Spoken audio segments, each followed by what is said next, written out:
Although Kevin Nash hung out at last week's TNA TV taping, there's no indication of any progress with negotiations for a contract renewal. That does change very shortly.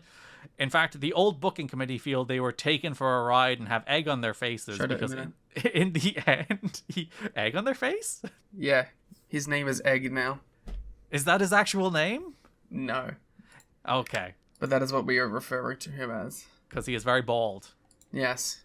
And he is a very auraless bald man. Yes. In fact, it has made him look like 15 years older. He looks like a shoot turtle.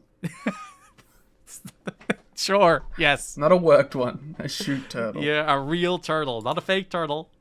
None of those, 90s Teenage Mutant Ninja Turtle costumes. Nope. A real turtle. Like the one in the Michael Bay CGI movie. Like the one in Master of Disguise.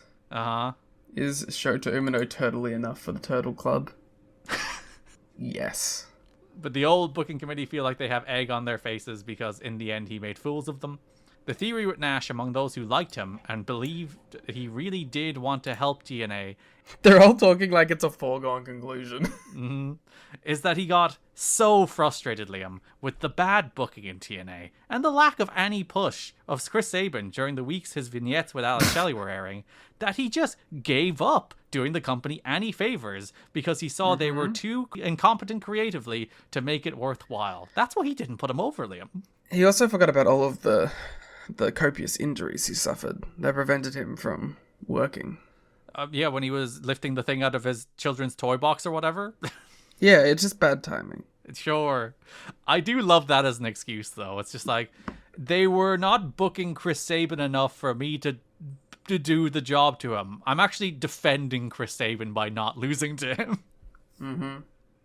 TNA management strongly denies Nash's story that the original booking of his match with Sabin was booked to make Sabin look like he got a lucky win, and that Nash balked at that.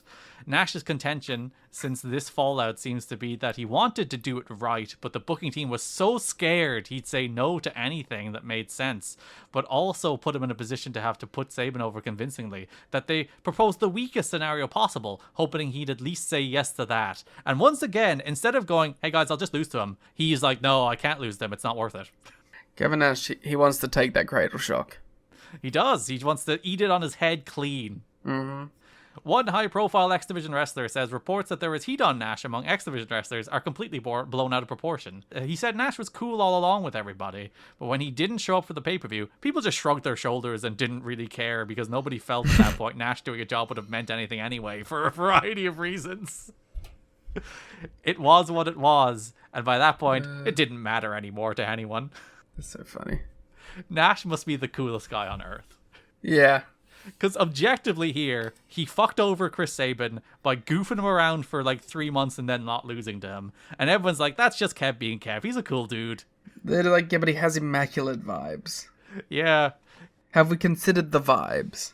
I was listening to our Days of Thunder friends as well, where they were talking about how, Kevin Sullivan got the book and, the Radicals wanted to leave. But, no one cared about Kevin Nash potentially getting into booking power because everyone thought Kev was cool. Yeah.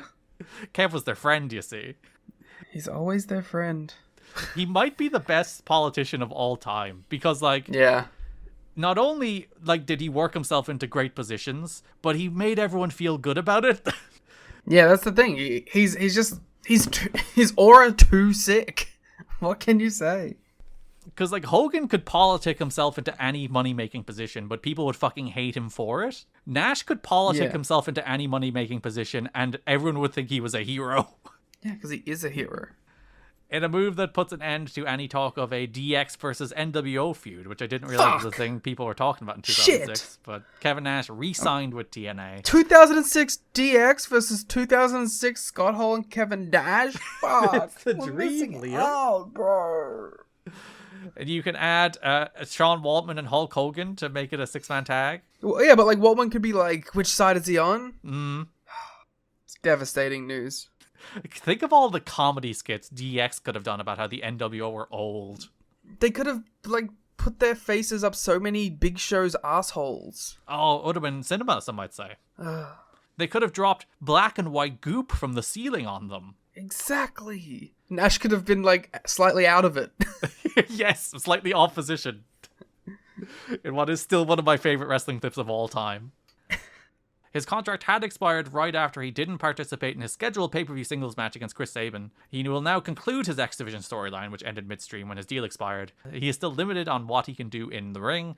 An X Division Invitational Gauntlet Battle Royal has been added to Bound for Glory with Nash, facing a variety of X Division wrestlers of his choosing.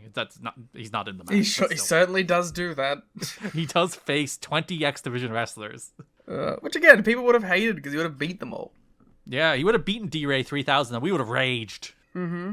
He would have powerbombed Zach Gowen. And we all would have been livid.